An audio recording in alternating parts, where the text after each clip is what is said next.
Elko. Here we are. We're back again this month. How about it, the Watson brothers? Right. All right, to my right is Jim, and next to him is Phil. They want to know if I knew anything. Just kidding. It's the Watson brothers. Give it up one more time. Thank you. So we're back here at Hanrahan's, and Jimmy Clark, fine owner of this establishment, is welcomed us back again. So we don't want to fail him. So Jimmy, make sure you bring your brother and all the crew with the good hockey questions. That's right. Where is he? Where is his hand? All right, they're all there. They're all lined up. Ryan Friel, he's in the house. We got the whole crew. So I'd like to welcome everybody again. This Fans View is presented by City Distilling, vodka company out of Philadelphia. If you haven't tried them, you'll have a chance to win some samples tonight. Excellent vodka. And if you don't drink, you can pass it on to a friend. So it's pretty good. So I'm going to throw it over to John. What do you got? This is a fun one tonight, so I get to stir the pot. Well, you already started stirring the pot, so. We like to stir the pot, so we're going to have some good trivia tonight, and we're going to be stirring the pot for who did it best, Joe or Jim, for their career. We have some questions from Lauren. She's going to be having some that they have to answer questions. Right away when we with each other answering first thing that comes off their mind. Some of them are going to be interesting, so it's going to be brotherly love here. Put an handsome picture of you there, Joe. She's on your prototype. Yeah. Richard Robin there. Holy shoot. Yeah, so it's going to be fun. We're going to have a good time here with answering questions. We're going to have people in the audience hoping that the first person doesn't answer the question right, so they can get the prize. Well, we're going to see how much cheating's going on. Yes, so, exactly. Because they're going to need two phones. Exactly. We're both questions going to see. So we shall see. So, Lauren, you're going to control the room, hopefully. That's our plan. She looks like she. You're going to control Facebook with any questions, comments, Yep. anything in between. Carl, she looks like she takes control. Oh, yeah. With these two on either side, yeah, you have to. Hey, look, Joe. Joe. She definitely keeps us going. So don't forget the raffles, right? Some great prizes. You get 2 free ones, a bucket chance after that, and help out the CCC charities as we're working on the next group of where this money's being donated to. We've had some nice checks go out to the Ed Snyder Youth Hockey, the Darren Dalton Foundation, the St. Jude's Research for Children. Where else? What am I forgetting? Humane Pennsylvania. We've done some stuff with Emily with Cradles for Crayon, right? So the money's all being given back. So dig deep. I'm sure you got a couple in your recessed nickels in your pocket. Turn them into dollars, and there's an ATM machine right over here. So let's fill up those raffle baskets and let's get this show underway. So we're going to start off with a question real quick. Yeah, let's get the juice going. All right. So that way we get into one of the questions that I want to talk about. So here's the question: who had played the most games as a flyer? Okay, I got it. As a flyer. Ooh, I got it. Are you competing? Oh, just between Jimmy and I? No, Yes. it's not between Jim and I. Jimmy? Yes. That is incorrect. So who was the second that had their hand up? Not everybody's throwing their hands up. Pete's got it up here. Pete's the second answer. Joe, you had the Is your one. answer Joe? Yeah. I'll take Joe. How'd you get that? Love, it's all love. Yes, yes. Hey, But- Pete, you're pretty damn good. So Joe, you have 746 teams as a flyer. Okay. 6 of those all time. That's pretty impressive. Oh, Joe. Oh, really? Yes, that was pretty. I never realized that. I don't pay much attention to what's going on as far as stats and the main objective. My main objective was to win the game. Anybody can lose, but not anybody can win, and takes a special breed to win. And that's the way I looked at things. And I was assistant captain for years with the Flyers. Bob Clark, of course, was our captain, and I realized in order to be successful, you got to work hard and you got to maintain your strength and your eating habits. Get a lot of rest because the game's a very physical game. Hockey's a very difficult game to play, especially when you're getting hit constantly and blocking shots and getting hit with shots and getting hit with pucks and so on and so forth. So I try to keep myself in good shape. I'm still working out. I still work out 3-4 days a week. Right, I'll be 79 in 2 weeks, and I feel really good. And the reason I am is feel good and healthy is because I work out and I love my Bubba Louie, but in moderation. Yeah. Bubba Louie. Yep. That's a Canadian slang. That's a Canadian slang for beer in Canada. Bubba Louie. Very good, Joe. All right, so we had one, I would say that was a success, right? I think so, yeah. Laurie, I know was that a success? Well, it was a success. Pete agrees. For Pete, right? Not for the guy who gets. Not for Erica. Oh, Erica, she Yeah. got fake bad information. Erica. Atta girl, Erica. All right, you're talking about staying in shape. You're 79 years old. You're still working out 3-4 days a week. What drives you? I mean, you wake up in the morning. I know you're recently retired, but I mean, what drives you? I mean, where do you get all that? As far as retirement goes, it wasn't my doing. I was kind of more or less forced into it. I was told that I'm not supposed to work beyond 70, Comcast employee, and they approached me. I was 78. They said, you know, by rights, you're not supposed to be working. I said, well, why the hell did you tell me 8 years ago? And but anyway, it's worked out very well for myself. Comcast has been very good to me. The Flyers, obviously.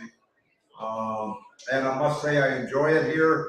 When I came here in 1967, I never thought I'd be here a year, and I'll tell you why. We had a parade down Broad Street to welcome the Flyers to Philadelphia. Right, we had more people in the parade than were watching going down Broad Street.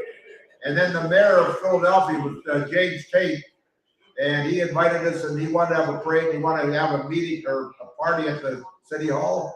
He doesn't even show up for the goddamn thing, so I knew we were in trouble. I didn't think we'd be here a year, but Mr. Snyder stuck it out, and here we are, 55 years later.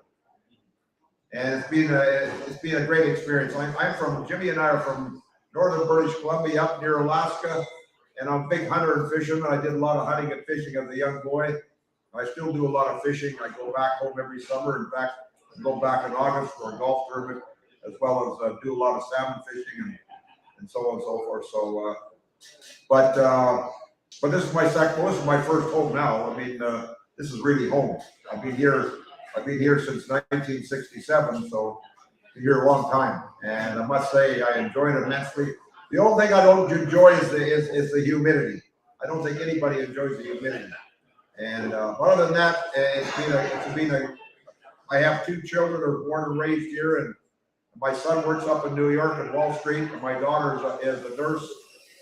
She does telehealth for University of Penn now. So I have 2 grandchildren, and it's great. It's wonderful. It really is. Nothing like your own flesh and blood running around, and I love to see my grandkids. I saw one of my grandsons today for a while. Yeah, so it's enjoyable. It really is. Jimmy, before the show's over, why don't you introduce yourself and tell us what you got going on? First of all, nice to see so many people here. Yes. You know what? Thanks for coming out, everybody. You know what? Upper Darby, and Drexel Hill, this area means a lot to me. You know, I've become a partner in an ice rink over in Aston called Ice Works. And when we were doing our pro forma for the banks in order to get our loan, in order to build a rink, we went to them and said, look at Upper Darby, Drexel Hill area is the third largest township in the state of Pennsylvania after Philadelphia and Pittsburgh. So we really leaned on this area. We knew there was a lot of hockey fans in this general area here, and we knew we were going to get our support that we needed. So I have a fond kinship for this whole general area up here, and I'm going to say Upper Darby, Drexel Hill. And then nice to see a renovated theater where we are tonight. You know, knocking down the old building, renovating it, making it into something special. So all of that is really important to me. But unlike Joe, Philadelphia, the general area has been very, very good to me. Joe hockey's been very good to us. And the Philadelphia sports fan is an extension of that, of course. They have welcomed us into the area and made us feel very welcome, which we greatly appreciate. But a lot of great memories, and I'm so fond of all the fans in Philly. Just the support they've given us. And again tonight here, just seeing you all here tonight and supporting us, we greatly appreciate it. So thank you very much. All right, here's Lauren. Before you eat that French fry, there's a couple of questions on Facebook, and I don't want to miss them because they're good ones. There's a really good one. Take it away. So the question that pops right in my mind was you were a teammate and played with Bobby Orr. What was that experience like in Boston? Well, Jimmy played with him in Team Canada in '76, but I broke in with him in 1966. I went to Boston training camp in London, Ontario in 1965, and I see this young guy come in, and I looked at him. He didn't look like a hockey player. He's about 135 pounds. And I said, who the hell is this guy? And they told me it's Bobby Orr. I said, okay, so you're playing hockey for the Oshawa Generals. So I started talking to him. We started BS and everything else. So camp broke. I went back to Oklahoma City, which is a farm team in Boston. He went back to Oshawa. He bought a rowing machine. He rowed for 5 months, 3 days a week. He put on 55 pounds of muscle. He came to training camp next year, and I couldn't believe it was the same player, same guy. And we ended up living together and playing together in Boston. If anybody's familiar with the Boston area, we live in Little Nahat. We had a 5-bedroom home there, so you can imagine you have a 5-bedroom home. In fact, I don't know if you remember this. Remember Albert DeSalvo, who was killing all those people in Lyndon, Massachusetts? Well, when we went on the road in Boston, basically all the wives and the families lived in that area in Lynn where it was happening. So we had a 5-bedroom home, and we went on the road that we would bring the families and the wives. They come and stay at our house. We had to hire security to take care of them. That was 1966. 66. Albert Self. Yeah. It was terrible. But anyway, great. I love Boston. And when I found out I came to Philadelphia in 67, I got drafted by the Flyers from Boston. I was very disappointed, but as it turned out to be the best thing ever happened in my life. Right? We won a couple Stanley Cups, and here I'm still here today, 55 years later, and I can honestly say Philadelphia is really my home, even though I go home in the summertime in British Columbia. Philadelphia is my home. It really is, and obviously I enjoy it here immensely, and my kids were born and raised here, and so it's really a home to me. And of course, my brother Jim, we've had the pleasure to play together, and we were the 4th brother combination ever to win the Stanley Cup in 1974. There's only been 3 other cups. Now there's a bunch of family combinations, but we were the 4th brother combination from a town of 800 people. Town of 800 That was a trivia question. Yeah. Oh, what? Oh, okay. Oh, really? It's all good. Oh, okay. It's all good. He watched the George. Well, thank God I can read that. So Bobby Orr wasn't a bad hockey player either, huh? Well, he revolutionized the game of hockey, and what I mean by that, he started to move up in center ice and into the offensive zone and everything else, there was an unwritten rule in hockey, you're never supposed to go beyond center ice or get to the far blue line, that's it, but or took off, and he take off the puck. He's like the galloping gourmet out there. His legs are going this way, that way. You never knew where he was going to go, and sometimes you could figure it out, but you still couldn't stop him. But to me, he was the greatest player, and still is the greatest player ever raced a pair of skates. I know there's a lot of great players who played in the game, but to me, he's a personal friend, and Jimmy knows him pretty well too. And he's just a real good guy and a good hockey man, and he does whatever he can for hockey, which is nice. He's still involved. He's a player agent now, and he represents about 60, 70 players in the league. And I'll tell you a story about Connor McDavid. When Connor McDavid was playing for the junior A team, there was a scout that went to visit him and introduced himself and said that he worked for Bobby Orr's agency. And so the kid went home and told his father, and the father said, "Did you say Bob Orr, somebody from Bob Orr's agency came to see you?" He said, "Yeah." He said, "He's going to represent you. That's it. No more other interviews." And that's it. That's the impact Orr had on people. Because the father was a big fan of Bobby Orr when he grew up, growing up. And when he heard Bobby Orr was interested in taking care of him as a player, his father says, "That's it. Nobody else is going to interview. That's who we picked." And that's what happened with Orr. That's how we got these players. And he represents a lot of big players because of his recognition and what he's done for hockey. Yeah. Any Connor McDavid fans in the house? Well, remember, Joe, we beat Bobby Orr in the Great Bruins, Yeah, right? that's true. You fans out there remember? So,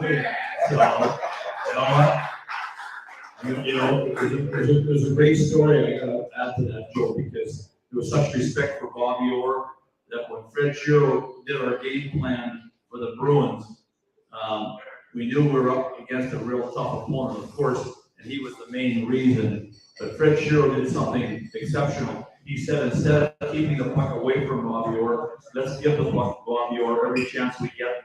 Every chance he gets when he has the puck, get in his way, rub him, pump him, hit him, or whatever, and we'll wear him down. And that's what our game plan was.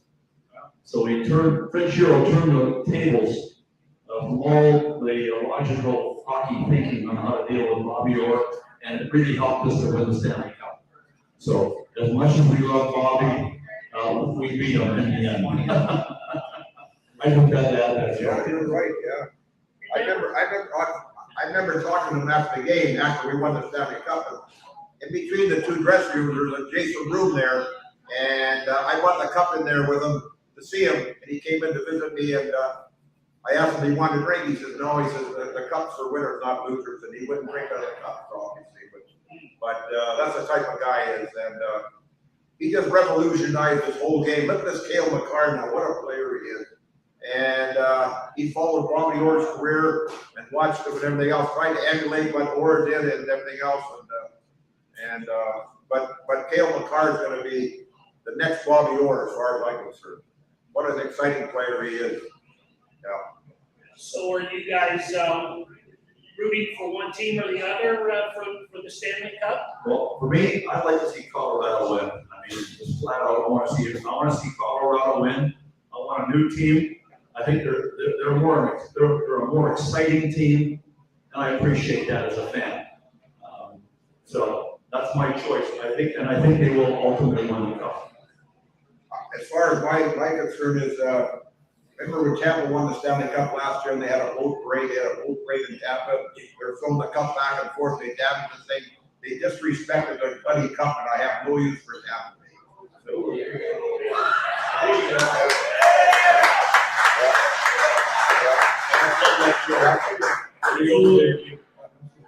So no three-peat for Tampa. God, no, I hope, well, no. You know what? I don't have a problem with it. I know a lot of their players. I mean, I don't know personally, but I like the way they play. But no, you know what? Colorado has got more speed. They're more a dynamic team, and I want to see that in the league. Tampa is a very skilled team too. Don't get me wrong. Of course they are. And they've got a real good coach, but and they're a classy organization. I think. I don't know if I agree with Joe on that one about the Stanley Cup, but Colorado. I love the way they play, and let's have a change. How did you, like your experience in the, with the team candidates? Team Canada in 76. What was the best team? Well, that was amazing because at that time I was like 22 years old and I go to Montreal for the Team Canada tryout. I mean, even though I'm named to the team, I'm only named to a tryout, so I still have to go to the camp and make the team. And the funny story, I ended up making the team, and the defense was comprised of Orr, Dennis Potvin, Robinson, Larry Robinson, Serge Levard, and Neil Point, and I was the next guy over. So I came back to Philly after the Canada Cup, and Bob Kelly, who's a real clown. The hound says to me, he says, Jim, he says, they got Savard, Robinson, LaPointe, Orr, and Potvin. He says, what the hell are you doing on that? And so I busted the out, and he was right. So anyways, I played with those guys. Unfortunately, I got hurt in the second game. I broke my cheekbone and couldn't play the rest of the series. But it was an incredible honor and a wonderful experience. So we took care of your question and Mr. Brown's on Facebook. Oh, there you go. Because he was asking the same question. There you go. Somebody's take a look. Yep, there you go. Any questions out there tonight? You guys are buried in this conversation, and I don't want you to miss out on anything. So get with Lauren. She's got the mic. If you got a question, raise your hand. We do have a question. All right, here we go. Buckle up. What do you think of Joe Tortorella, that's how you say his name, coaching of the team that they have, the Flyers now, like with those guys that they have? How do you think they'll do? The question is about John Tortorella, the Flyers just hired him. What do you think of the move? Yeah. I think it's a wonderful move. I'll tell you why. There's no self-discipline. There's no self-discipline in the Flyers the last couple of years. It's terrible. It's terrible. They don't play good positional hockey. They don't sacrifice themselves. They don't take a hit to make a play. They're worried about getting hit. I'm so tired of watching that crap, and I'm glad they made the move. And this guy's going to make a hell of a difference to the team. I don't know if they're going to win or he's going to make a hell of a difference. Good. Buy this lady over here a beer with that excellent question. All right, I think we're getting time. We need some, go over the juice here with some of these questions. Here's a gentleman. Oh, we got it. He's got a Just got a back room question. there. He's got a question. He's got his hand up. Hey guys, Joe, I was wondering if you could talk a little bit about that shorthanded goal you scored against the Soviets. After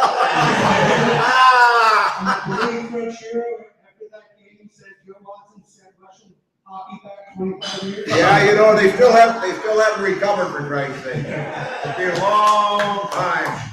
Yeah, you know what? In that game, I'll never forget this. We played in Toronto on a Thursday night. We beat Toronto, and we were hated in Canada. We weren't liked, but I remember after the game coming out of Maple Leaf Gardens and getting on the bus, the fans are saying to us, listen, you must win. You have to uphold the prestige of hockey in North America. You have to win this game because they're beating all the top teams in the National League except for the Montreal, eh? So anyway, that was the first time I heard something positive from Toronto. And then we get to Philadelphia, and we have a day off Friday, and then Saturday we have a practice. And the Russians are in Philadelphia. They came to Philadelphia. They played Montreal Friday night. They tied that game 3-3, and they came next day to Philadelphia. And we had a press conference in the old Spectrum, the Blue Line Club. And so anyway, they're introducing the Russians, and they got light applauses from the people who are there. Then they started introducing the Flyers. And they come to number 8, Dave Schultz. All of a sudden, the Russians are all looking around. Where is this guy? What does he look like? Where is he? Then we knew they were nervous.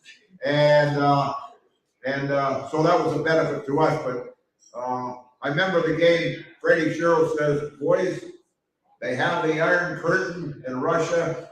We are going to show them the Iron Curtain in North America. And what I mean by that, he wants the defense to stand up to center ice and the forwards come in behind and pick up any loose pucks we can, loose pucks and go after them when they're kind of standing still. it really worked to our benefits. We beat them 4-1, and we outshot them 49-13. If Tretiak, the great Russian goalie, hadn't played well, it could have been 10-1. But as far as the shorthanded goal was, I never got the center ice most of the time, but I have to sneak in there and score the shorthanded goal. And one thing I proved when I scored the shorthanded goal, I proved one thing: a white man can't jump. I maybe jumped enough. It was crazy. I tried to jump, I couldn't jump. But anyway. You stole that life. No. But anyway, so Gene Hart, you all know Gene Hart, the world traveler. He travels all over, but he went to Russia in 1993 with his family, and he was in in Moscow for 4 days. He decides to go to Siberia. Now remember, I scored a shorthanded goal. And anyway, he goes to Siberia and he's there for about 3 days. He walking around in this area and he sees these guys with balls and chains. And he goes to the Russian guard. He says, "How come those guys are balls and chains?" And the guard says, "Oh, they were on the ice when Joe Watson scored a shorthanded goal." So you never want to be in the ice when I score a shorthanded goal like this. So that was the moral of the story. Yeah. Joe, that's a great story. That is a great story. We love that story. Yeah. There's so many stories about that game, seriously. So when they walk off the ice, just a footnote to this. So they walk off the ice. They walk off the ice. And of course, we go back to our locker room, and Bobby Clark, Bobby had played against him in 1972, and Clark, said, "Look, everybody stay ready. They'll come back. They'll come back at some point." But what Ed Snyder did was, Ed Snyder, our owner, went down with the translator and got the Russian coach and Clarence Campbell, the president of the NHL, together, and he says to the translator, "Listen, you tell those Russians they're not going to get. They're going to get 25,000 a game. That's what they were making. And that was a lot of money back then. So they're getting 25,000 a game." So he says, "You tell the Russians that they're not going to get this 25,000." And this was the 8th game, so they were going to get a total of 200,000. He says, "You're not only not going to get this 25,000 if you don't come back, you're not going to get the rest of the money either." And so the translator tells the Russian coach this, and he looks at him and says, "We're going to come back." So that was it. So that was Ed Snyder. Ed Snyder always had a way about him. But this is a wonderful experience. And I never slept with 2 nights leading up to that game. Because like Joe said, we were the reigning Stanley Cup champions, and they were beating everybody else. And seriously, it was our game, the North American NHL game against the Russians. And if we lose that game, where's that game us, right? So the weight of the world, essentially, the hockey world, was on our shoulders. So I couldn't sleep. I just am so fired up when we played that game. It was incredible. But the fans that game were off the charts, and they really motivated us. I think frankly scared the Russians. But I love what Joe said about David Schultz when we had that little luncheon at the Relations Club. Because Schultz, not only when they mentioned his name, Schultz actually stood up and just glared at them. He just glared at the book. So they had a hard time coming down to the hotel on the way to the game. I think they had a hard time bringing all the players over to the game. They were so frightened, but great experience. All right, I think trivia time. Lauren, you ready? You got your kids on? You ready to move? All right, here we go. Who had the most All-Star games played? Jim. Jim did have it correct. Nice. We're gonna see, who answered that? Was that Ryan Friel? Does that surprise you? A little bit, yeah. I'm just trying to figure out what teams are out there and who's feeding who and, All right, here's another one we got. Here we go. Remember, the first 2 people to raise their hands are going to be involved in the prize here. So, who had the most goals in their career? Goals? Neither, they both have the same 38, right? That is correct. Very good. Nice. Clarky is a hockey guy, Yeah. so I know he's got the knowledge. There you go. Very cool. They're beating at our own game. Yeah. Oh, it's okay. It's fun. It's what we want. All right. So they're showing they're going. All right. So here we go. Since you both were defensemen, and who had the least number of penalty minutes? I don't know. Definitely Jim, not Joe. Jim. Definitely Who Jim, had their really? hands up second? Really? The least. Well, Nick Rias throwing his hand up. The answer is actually Joe. Joe had the least. Did I? Okay, good. What were the numbers? That's what Wikipedia said anyway. Well, no, that's what hockey reference. Oh, sorry, hockey reference. It's not about our name. Yeah, we also, yeah. So Joe had 449 penalty minutes this year, and Jim had 492. So that 400, whatever I got, Schulte got them in 1 year, for Christ's sake. Poor Dave's not here to defend himself. All right, any questions from the audience, any comments, suggestions? Don't be a shy group. You guys aren't shy. You're annoying. You're boisterous back there, so don't be shy. Here we go, here comes the hockey guy. Gentlemen, I want to thank you for the Stanley Cup set, what you gave Philadelphia, much appreciated. I actually played against you guys in one of those alumni game. Oh, good. Jimmy took one out of the goaltender like my brother, and Jim, you took a shot from the point that I still haven't seen yet.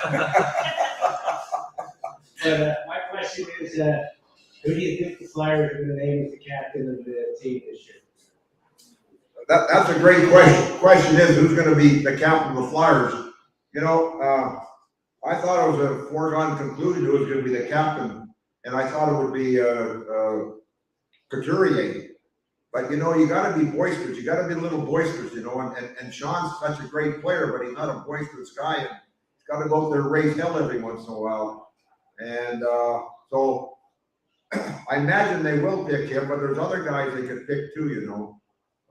But he's probably the foregone conclusion. But he's got to show a little more emotion. Our last captain was a great player, but there wasn't a lot of emotion. And you got to have emotion. You got to show emotion. Take a look at Bobby Clark. Bobby Clark was 172 pounds, 175 pounds. That's all he played at. And he played like he was 220. And, you know, you got to be a little physical and do this and that and everything else. And I think that hopefully Couturier can lead the guys. But he's got to be more vocal. You got to be more vocal every once in a while. Get upset on the bench or the dressing room, go in there, raise hell in the dressing room. And they haven't had that for a while. So hopefully he will be that type of player. And You know what, Joe, I want to add to that. Okay, in my opinion, the captain's got to be the hardest working player on the team. He's got to lead by example. And that Couturier gives you that. I love Couturier.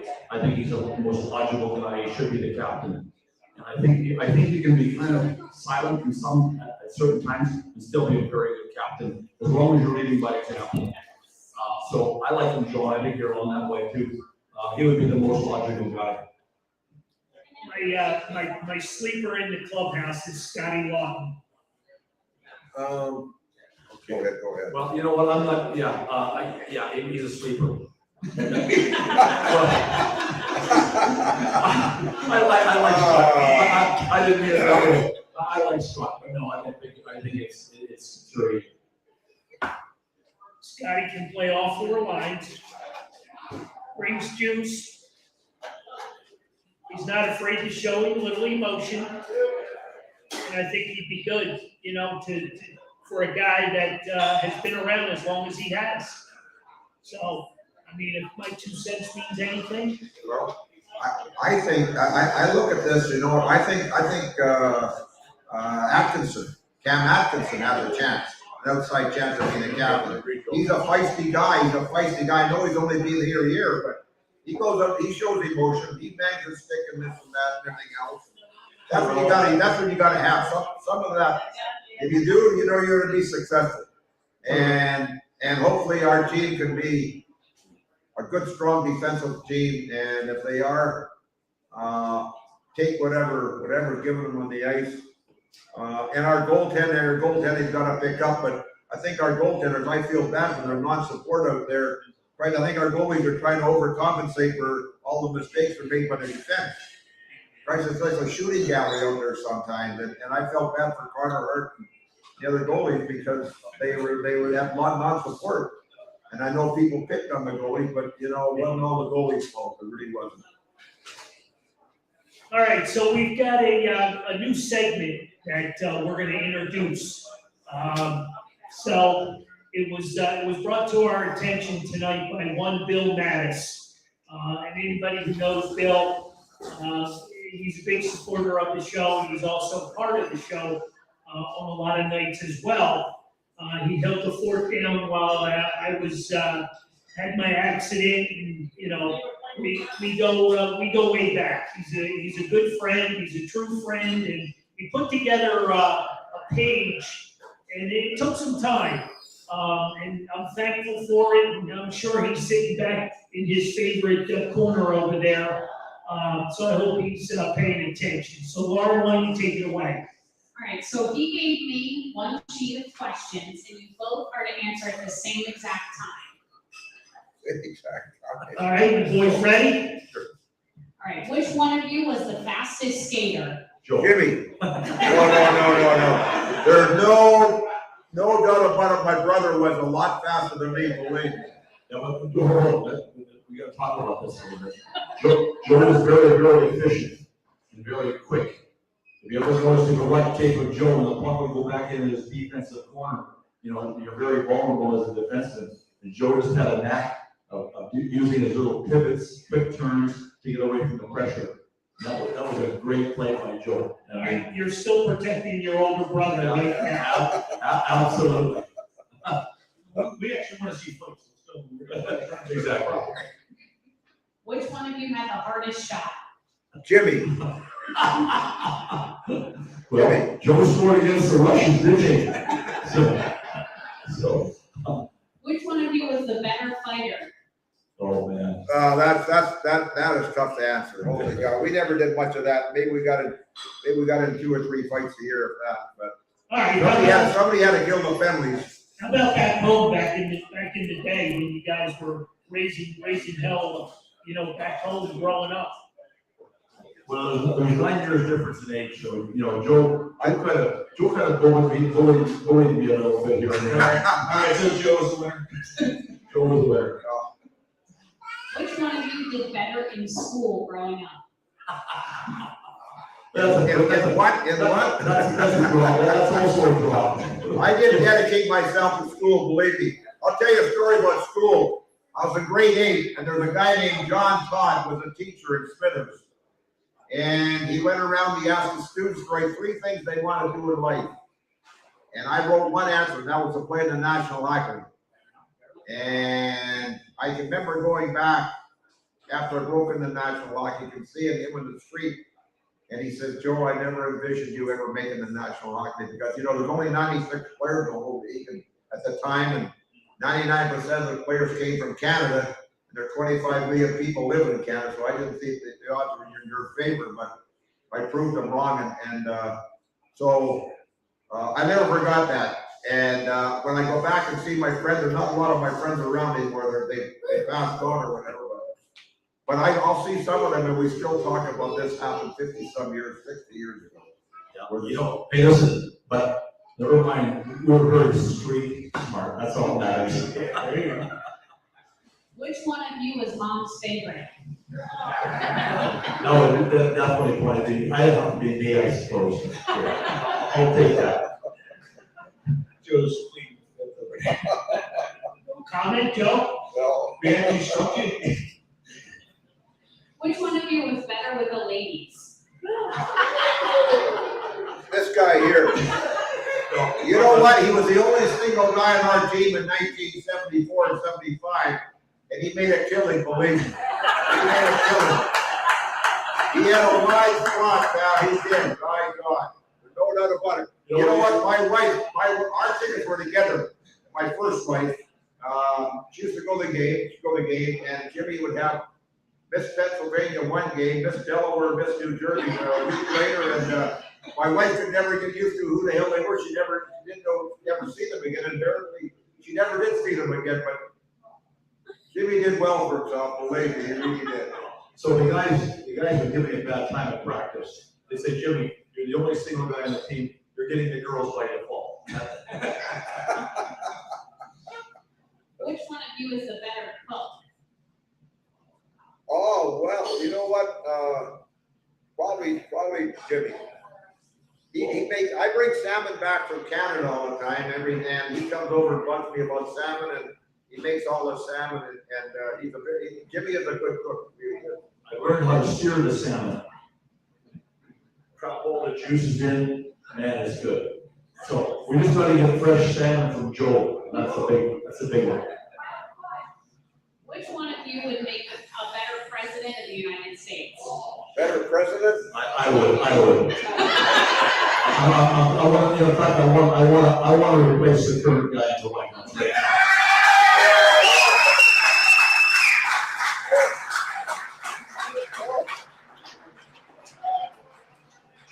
Who is your favorite teammate other than each other?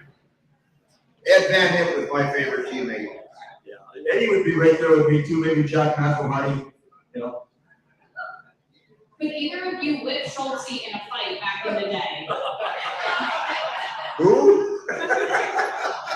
There was no chance of that. Was it the defense that made Bernie look so good? Absolutely right. I'm glad somebody brought that up. For Christ's sake, I could be a goalie half the time when we played. You know, when you end up with 15 shots a game, Jesus Christ, anybody in the group can be a goalie, for God's sake. I mean, the shots we took away. God almighty. Poor guy's not here to defend. That's all I've told him before, for Christ's sake. We had one year in 1976. We had 23 games. We had 17 or less shots against our goalies. 23 games, 17 or less shots. The second year in 1975. And so obviously, you know, I mean, the goalie didn't have to work that hard.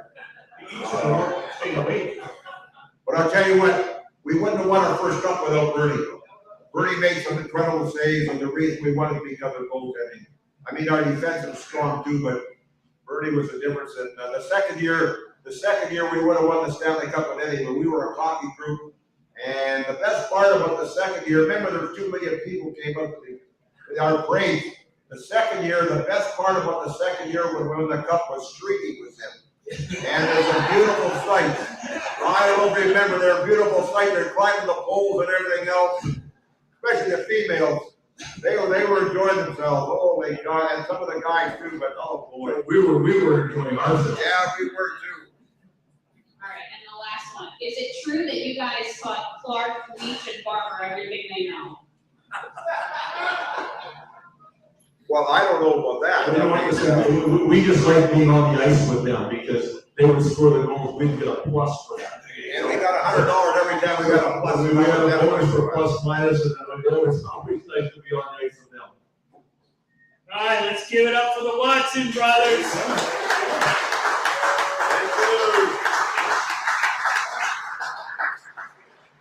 Whoever is interested in buying Bill Mattis a beer, I believe he has a yellow shirt on over there in the corner. So hook him up. That was all his doings. That's his segment, and hopefully he prepares for the next show as well. So that was pretty good. What do you think, guys? Yeah. Well, you know what? I just the Philadelphia Sports Center and seeing you all here tonight. So I just want to say, you know, the Philadelphia Sports Center got a reputation that's pretty, you know, pretty intense, if you will, and boisterous. And when I would go back to Canada in the summertime, they would say to me, Jim, what's the story with the Philadelphia Sports Center? I'm going back to northern British Columbia, Canada. they would see you all on television and whatnot. And they said, are they really as wild and crazy as they're portrayed on television? I said, no, they're actually crazier. It's the only way we would have it, right, fans? Absolutely, and we love you for it. Trivia time? Absolutely. Follow that great segment up with a little bit of trivia. Lauren, you out there? I'm the first two with their hands up, or anyone in here. We gotta make sure Lauren's on board. I think she might be buying Bill a beer. Maybe. I was, figuring out what our next segment would be with Bill. There you go. All right, in each of their respective draft years, who was drafted first? Well, Don't answer. Jimmy was correct. Jimmy was correct. Yeah, that's what You just put it. yeah, you know what, the draft never came to exist in 1969, 69. And of course, I broke in earlier than that, so there was no draft at that time. You were, what happened was, I was scouted at 16 years old. I went to Estevan, Saskatchewan to try out for a hockey team, and I got there, there's 104 guys trying out for 4 positions on the team. And I said to the scout that invited me, I said, why the hell did you invite me something like this? He said, Joey, if I didn't think you had a chance, I wouldn't have invited you. That's all I had to hear. So I go out there, and we have training camp for 4 days. And, you know, I had to make a name for myself quickly, catch the coach's attention, so I got 3 or 4 fisticuffs. Never won a damn one, you know, but I was still there 5 days later, and they called me in, and they wanted me to go to school. I said, no, I'm here to play hockey, not go to school. So went away. So the coach said, well, you're not going to go to school. We're going to send you home. I said, send me home. Because they were the best team in the league that year, and they're going to be the best team again because they only lost 4 players. So anyway, I called their bluff, and they said, oh, it's okay. You can practice twice a day, and you don't have to go to school. And then they called me in to sign me to a contract.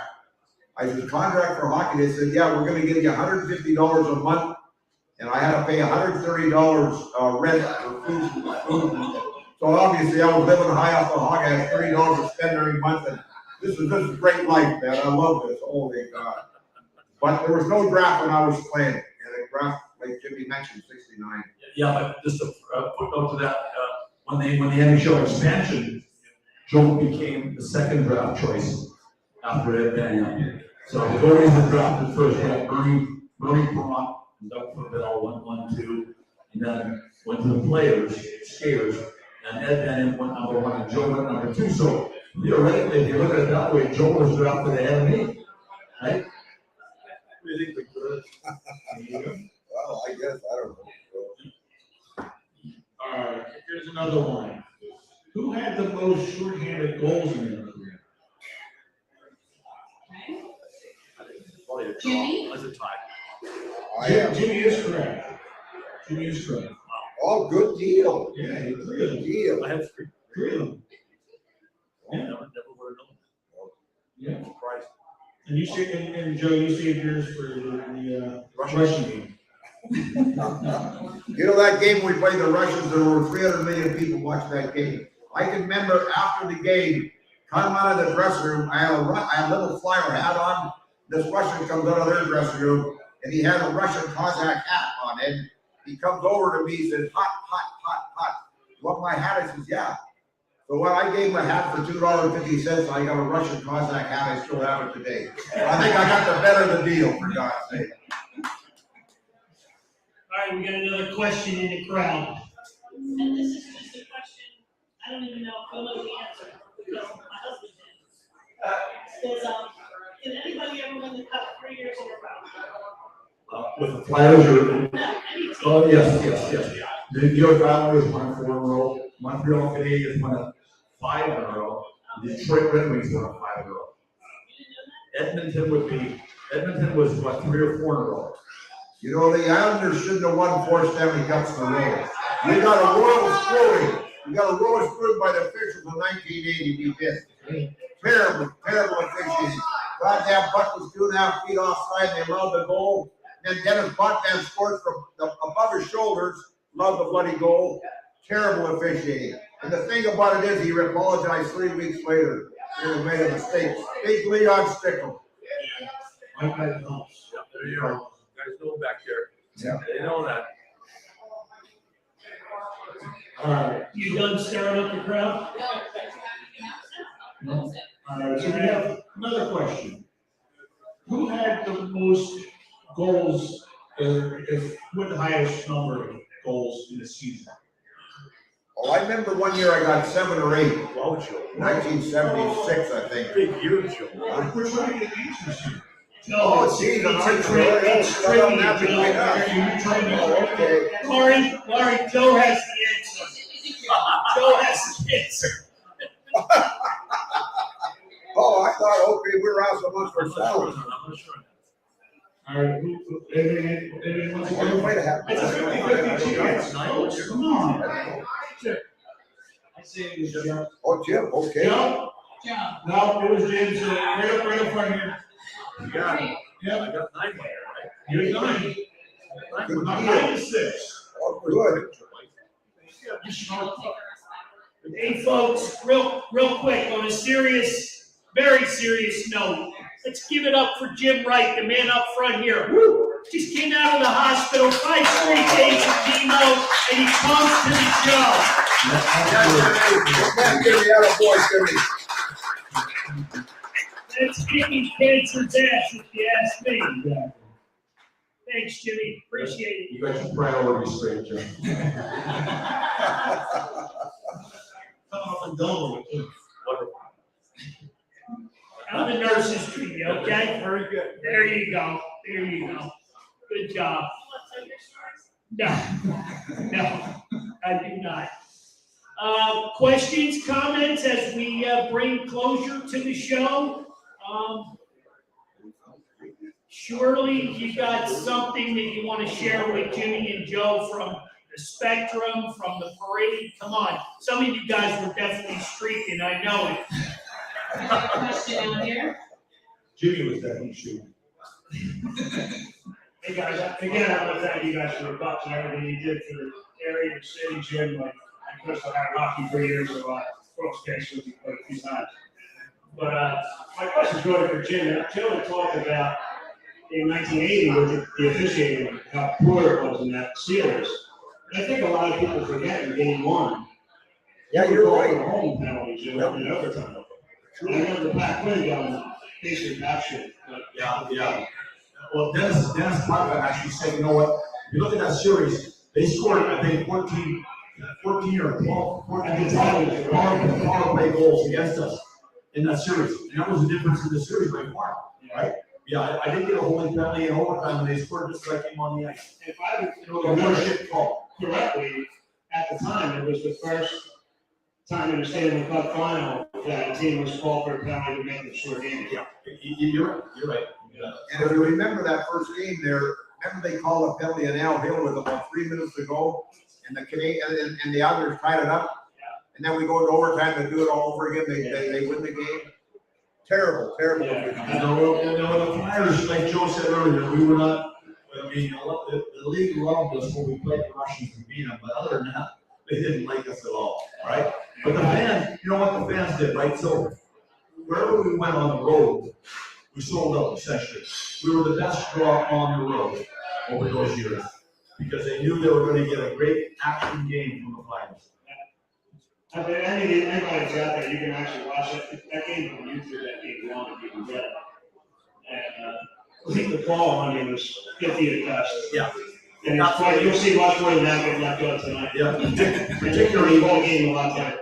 particularly at the time of the game it's called. I agree. You know, we were just over in Russia. I took our alumni team to Russia 4 years ago. We played in Kazakhstan, Kazan, St. Petersburg, and then we played in Red Square. And when we were in Red Square, there was a lot of press there. They had about 5,000 people there for the game. It was an outdoor game in Red Square. And I got inundated with questions about the Russian game in 1976 because they were embarrassed. They said they were embarrassed. And And I asked them, I said, well, you weren't even around when this took place. They said, no, but it's in our history of what happened to the Soviet Red Army team was supposed to be the best elite team in the world, and we beat them very soundly. And, but anyway, it goes to show you the impact we had in that game when we beat the Russians. And Russia too. Let's give it up for Jimmy Clark, the owner of this fine establishment. Jimmy. Where's Jimmy? Wow. All right, so as the show winds down and we bring it to a close, make sure you get your raffle tickets. Emily and Henry are over here, Sue's over there. Everybody's here to help. You get 2 free ones, $1 a piece for all the others. And I emphasize that we got some great prizes. We talked about the LCB earlier. There's a great panoramic of the LCB line. Beautiful piece. Joe talked about his favorite flyer other than his brother, Bernie Perrant. We've got a stacked jersey available tonight. There's some great items up here. So everybody's going to walk home, well, not everybody, but somebody's going to walk home a winner. So, but you got it. If you don't play, you can't win. Right, Brian Friel? All right. Take care of your servers, bartenders tonight. I see, food and drinks have been flowing very nicely. Again, I want to thank Jimmy Clark for having us back every month. We are back when, Lauren? What's the date? July 20th? July 20th. And our guest will be, John? Who is announcer? Chris Wheeler. Good one. So Chris Wheeler from the Phillies. Chris Wheeler from the Phillies will join us, and he'll be bringing the juice because I'm sure he's got a lot of stories as well. Yep, we'll get him to do the World Series Shuffle, and we'll challenge Bill Mattis to get a new list of questions together, or has that already been predetermined? I think we can work that out. All right, can we buy him a beer? Because he definitely deserves one. All right. Johnny, any closing comments? What do you got? Just want to thank everybody for coming out again. Thank you, the Watson brothers, for coming out. It was always great stories. I'm a little disappointed in the fact that, off off the house and it was more. That's just me turning on. But no, it was really great. Jimmy, why don't you share with us what you got going on out there at Iceworks? I know you're a busy man and you're very humble about, not sharing stories with the youth, but you're out there training and educating these kids. So why don't you share it a little bit? Thank you very much, Carl. So I see a lot of familiar faces from Iceworks here tonight, and that's what we do now. We're a partner in an ice rink over in Aston called Iceworks. We have 4 ice surfaces there, and Upper Darby, a lot of kids, Drexel Hill kids coming out of here, playing over Iceworks, which we greatly appreciate. But we got all kinds of programs going there, and we invite you all. If you haven't been there, come and see us. It's quite a place. It's quite a place. You love hockey. You see a lot of real good hockey. Youth hockey, a lot of women's hockey, men's hockey, and a lot of little kids hockey. So come and see us. We have a great spot. It's called Iceworks in Aston. Thank you. Women's hockey going. Women's hockey is off the charts. It's taken it off. We actually don't have, we have 4 ice surfaces there, believe it or not, and we don't have enough ice for all the teams that want to play there. So it's a great problem to have for us in a sense. We really appreciate that, of course. But come and see us, please. Iceworks. Thank you very much. All right, again, I want to thank Jim and Joe Watson. How about a hand for them?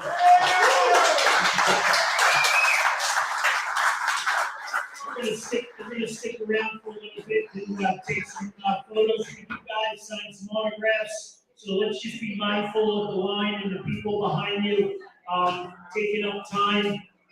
But again, I want to thank everybody for coming out. We're back here July 20th with Chris Wheeler. And if you guys got any questions, follow us on Facebook, Twitter, Instagram, This Fans View. You can also check out the store at carlscards.com. We got a lot of stuff going on in the month of June. But again, cheers, and we'll see you next month. Beautiful. Carl, way to go, baby.